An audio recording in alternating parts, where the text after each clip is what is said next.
하나님의 공의로운 심판이 임합니다. 하나님의 마음이 어떠한지 오늘 본문을 통해서 충분히 느낄 수 있는데 1절에 나오는 말씀을 보니까 중보조차도 소용이 없다, 그렇게 이야기하는 것입니다.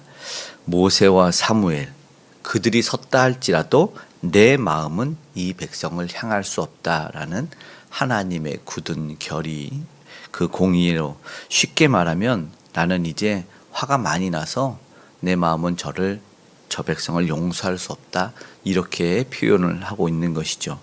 모세와 사무엘이라는 특정한 인물을 보면서 그들이 어떠한 인물이었는지를 우리는 충분히, 그리고 이 음성을 듣고 있는 선지자조차도, 그리고 전달받을 백성도 충분히 알고 있을 텐입니다. 그 백성들이 하나님에게 불순하고 우상 숭배했을 때 자신을 생명책에서 지워달라고까지 말하면서 출애굽기 32장에 그들을 위해서 중보했던, 그리고 가나안 땅으로 인도했던 모세의 그 중보도 그 앞에 섰다 할지라도 소용이 없을 정도로 하나님은 지금 심판을, 공의의 징계를 내리시겠다라는 것이죠. 사무엘도 마찬가지죠. 그 어두웠던 영적 침체기에 하나님의 소리가 들리지 않았던 시대에 그 백성을 구원했던 마지막 사사로서, 또 하나님이 기뻐할 다윗 왕에게 기름 부어 세움으로 민족의 참된 지도자의 모습을 보였던 사무엘조차와도 소용이 없다. 하나님의 음성을 듣고 하나님의 백성들을 하나님 앞으로 가서 신실하게 중보하고 기도하기를 그치는 죄를 범하지 않겠다 말했던 사무엘조차도 소용이 없는 하나님의 지금 화가 미치는 것을 봅니다. 소용이 없고 그 심판은 정해졌다라는 것이죠. 그것을 보면서 얼만큼 이들이 극악무도한 짓을 했는지, 하나님이 왜 이렇게 말씀하는지를 우리는 충분히 알 수 있고, 천지자도 그것을 충분히 느낄 수 있을 것입니다. 그 심판은 2절부터 나오는 것을 보니 너무나 안타깝습니다. 칼로도 죽고 기근으로도, 정해진 심판으로, 그리고 포로로 끌려갈 자는 포로가 된다고 말하고, 하나님은 이미 3절에 여호와의 말씀이니라 하면서 4가지로 벌하는데 칼과 찢는 개와 공중의 새와 들의 짐승을 통해서 저들을 심판하실 것이다 라고 이야기하고 있는데, 저들이 무슨 죄를 졌는지 4절에는 므낫세를 예로 들면서 이야기를 하고 있습니다. 열왕기에 보면은 이제 그 이야기들이 나오게 될 텐데, 비교해서 히스기야의 아들 므낫세라고 말하는 것을 볼 때, 히스기야도 하나님 앞에 기도하고 심판을 유보시켰던 인물이죠. 하나님께서 심판을 작정하셨고 이사야가 그것을 선포하러 갔지만, 그가 바로 하나님께 회개하고 마음을 돌이켰을 때 이사야가 그 성전 뜰을 지나기 전에 하나님의 음성이 들려서 심판을 선포했다가 다시 되돌아가서 그 심판의 유보됨을 선포했던 인물이 히스기야인데, 오늘 므낫세를 이야기해도 될 텐데 굳이 4절에 유다 왕 히스기야의 아들 므낫세라고 이야기하는 것을 볼 때에 그 므낫세의 잘못과 아주 대비되는 심판을 받을 수밖에 없는 므낫세, 그러나 심판을 유보시킨 히스기야를 동시에 생각할 수 있는 것을 사실은 보게 되는 것이죠. 선지자가 볼 때는 하나님의 마음이 지금 너무나 아픈 것을 느꼈고, 앞에서는 사실은 그 앞에는 이 선지자가 중보 기도를 했었어요. 여호와여, 어떻게 언약을 기억하시고 저들을 용서해 주시기를 사실을 기도했는데, 하나님의 음성이 이제 15장에 들리는 것은 그 중보자가 설지라도 하나님의 마음은 이미 기울어져서 치우쳐서 용서할 수 없다는 것이고, 그 임할 심판이 얼마나 잔혹한지를, 얼마나 암담하고 얼마나 무서운지를 이야기하고 있는 것을 보게 됩니다. 하나님께서는 원하는 것은 사실은 온전한 죄를 버려야 되는 것이었어요. 그런데 이 백성들이 묻고 말하는 것이 무엇이냐면, 사실은 2절에 그들이 만일 내게 말하기를 우리가 어디로 가야 되지? 우리가 가야 될 길이 어디입니까? 라고 묻는다면, 이들이 묻는 이유가 뭐냐면, 이게 참 안타까운 모습인데, 내가 듣고 싶은 대답만 해달라는 거거든요. 그러니까 선지자나 하나님의 입장에서는 가장 중요한 죄를 버리고 하나님께로 돌아오는 것이 가장 중요한데, 근데 그것이 문제가 아니라 내가 듣고 싶은 대답만 해달라, 내가 어디로 가야지 잘 되는지, 어디로 가야지 심판을 피할 수 있는지 그것만 이제 응답해 달라고 말하는 것이죠. 중요한 것은 우선순위죠. 죄를 버리고 하나님께로 회개하며 돌아가는 것인데 그 우선순위에서 지금 잘못된 순서를 이야기하고 내가 어디 가면 살 수 있느냐 이걸 얘기하고 있는 거죠. 하나님은 그리고 선지자는 이 안타까운 모습 속에서 철저한 이 벌을 말하고 있는 것을 보게 됩니다.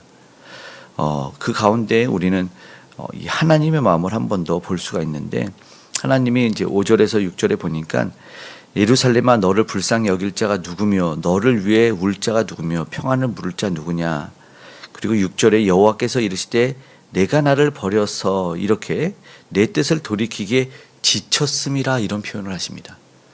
사실은 하나님이 마음이 기울어졌다라는 표현이나 아니면 지쳤다는 표현이 하나님이 너무 화가 나서 내가 이제 뜻을 돌이키지 않을 거라는 이 표현 자체가 하나님에게는 사실은 하나님의 인생이 아니시기 때문에 후회도 없으시고 이런 인간적인 표현을 하실 분이 아니지만 그러나 우리에게 인간에게 충분히 알아들을 수 있는 표현을 이 선지자에게 보여주고 들려주시는 것입니다.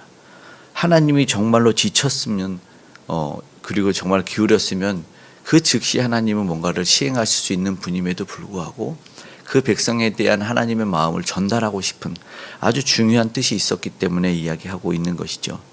뜻을 돌이키기에 지쳤다. 저들이 왜 그랬을까요?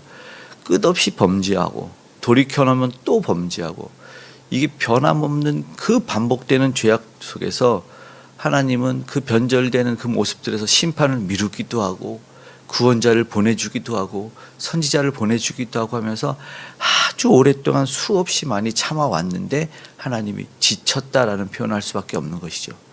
이것은 하나님의 마음을 보여주고 이렇게 표현하시면서 저들의 상태를 자신들이 깨달아 알기를 원했다는 거죠. 너희들이 얼마나 많이 하나님이라는 분을 이렇게 사실은 속된 말로 가지고 놀았냐라는 것이죠. 이런 모습이 진짜 안타까운 모습으로 선지자에게 비춰지고 이야기할 수밖에 없죠. 말씀 속에서 사실은 하나님의 그 마음은 포기하는 것 같아요. 하나님의 마음 속에서 비춰지는 것은 그리고 저 백성들에 대한 아쉬움과 섭섭함 바로 그런 모습이죠. 그런데 우리도 그런 모습이 있었다는 거죠. 이스라엘 백성들뿐만이 아니라 우리가 지금 깨달아 알아야 되는 것은요. 더 늦기 전에 하나님 앞에 회개하고 돌아와야 되고 그리고 회복해야 되는 모습이 있어야 되는 거죠. 어느 정도는 돌아오고 아니면 또다시 또 그렇게 나가서 넘어지고 쓰러지고 돌아오는 듯 했지만 다시 나가서 범죄하는 마치 호세아 선지자가 그 음란한 여인을 데려다 놓으면 또 나가서 음란을 행하고 또 데려다 보면 이상한 아이를 배워오고 또 나가고 이런 일을 반복하는 모습 속에서 하나님의 마음은 지쳤다라는 이런 표현을 사용할 수밖에 없는 것이죠. 이것은 7절에 말하는 것은요 멸망이랍니다. 내 백성을 멸하겠다. 키로 까부렸을 때 저들이 돌이키지 분명하게 말하는 7절 후반부에 자기들의 길에서 돌이키지 아니하였습니다. 저들이 살 수 있는 길은 하나님의 길로 전향하는 길인데 자기들의 길을 계속해서 가고 있는 거예요. 그 죄악된 타락의 길을 걸어가고 있기 때문에 하나님은 돌아오지 않았다라고 말합니다. 8절과 9절에도 말하는 것을 보면 사실 9절에 일곱을 낳은 여인 이거는 굉장히 큰 축복이죠. 자녀들은 축복으로 이야기를 합니다. 그런데 쇠약해서 기절한다. 그리고 낮에 그의 해가 떨어진다라는 수치와 근심을 당하게 됐다라는 것이죠. 그 7의 자녀가 축복인 줄 알았는데 7의 아이들이 사라져서 없으면 그 고통은 얼마나 더 심하겠습니까? 비참에 빠지는 모습들을 보게 되고 대적의 칼에 붙인다고 말하는 것이거든요. 그리고 해를 떨어진다는 표현을 하시면서 오늘 우리는 그 하나님의 마음을 분명하게 보고 심판을 왜 하실 수밖에 없는지에 대한 이야기를 들을 때 오늘 우리는 스스로를 돌아보길 원합니다. 오늘 우리가 우리의 태양이 떴다고 좋아하지만 언제든 하나님이 주신 것이로 말미암아 떨어질 수도 있고 지금 내게 축복이라는 그 모든 것이 사라져서 순간에 없어짐으로 우리는 언제든지 하나님의 뜻이 아닌 우리 길을 갈 때 그 불행과 그 안타까운 비참의 형식에 빠져버릴 수가 있다는 것을 기억해다는 것이죠. 그렇다면 이 본문에서 말하는 하나님의 마음이 기울어지고 하나님의 마음이 지쳤다면 오늘 우리가 간절히 기도하기를 그래요. 저 한 사람 하나님을 위해서 중보하는 사람들이 있었던 것을 우리가 볼 때 우리의 마음속에 소원하는 바는 내가 하나님의 마음을 시원케 해드리길 원합니다. 우리가 하나님의 마음을 시원케 해드리는 교회가 되길 원합니다. 우리 하나님의 마음이 지치는 것이 아니라 오히려 기뻐 지치는 모습으로 우리가 하나님의 마음을 시원케 해드리는 나와 가족과 우리 공동체 교회가 되길 원합니다. 우리 그렇게 소원하고 그런 모습으로 기도하고 오늘 하루의 삶을 하나님의 마음을 품고 기도하며 살아갈 수 있기를 주님의 이름으로 축복합니다. 아멘. 기도하겠습니다. 사랑이 많으신 아버지 하나님, 하나님의 마음을 아프게 하고 하나님의 마음을 고통스럽게 지치게 기울게 만들었던 우리의 아버지 완악한 죄를 용서하여 주시옵소서. 우리의 길을 그만 가고 하나님이 기뻐하시는 그 길을 갈 수 있는 우리가 되게 도와주시옵소서. 아직도 마음이 완악하여 내가 최고가 된 이 세상 속에서 다시 한번 하나님을 하나님으로 모실 수 있는 믿음을 더하여 주시옵소서. 이 땅에서 뺏겼던 원수마귀에게 아버지 하나님 약탈당했던 우리의 그 심령 아버지 하나님 그 약속의 말씀 붙들고 나아갈 수 있도록 도와주시옵소서.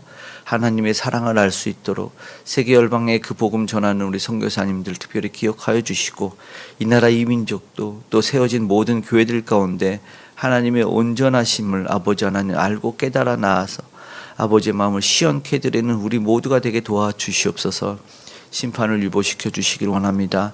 하나님 우리를 불쌍히 긍휼히 여겨주시길 원합니다. 은혜 베풀어 주셔서 맡겨진 아버지와 일들을 감당하는 사명자들 다 되게 하시고 위정자들 되게 도와주시옵고 하나님을 두려워할 수 있는 모두가 되게 도와주시옵소서. 심판에 대해서 우리가 가볍게 여기지 않기를 원합니다. 북녘의 우상은 속히 무너져 복음으로 통일이 이루어지고 이 나라의 민족 세계 열방의 모든 테러와 기근과 전쟁과 그 살인의 위협들이 아버지와 사라지게 하여 주시옵고 스스로 하나님 목숨을 끊으며 자포자기하는 인생들 가운데 다시 한번 구원의 하나님을 만날 수 있는 은혜를 허락하여 주시옵소서. 오늘도 우리가 간절히 주님 앞에 기도합니다.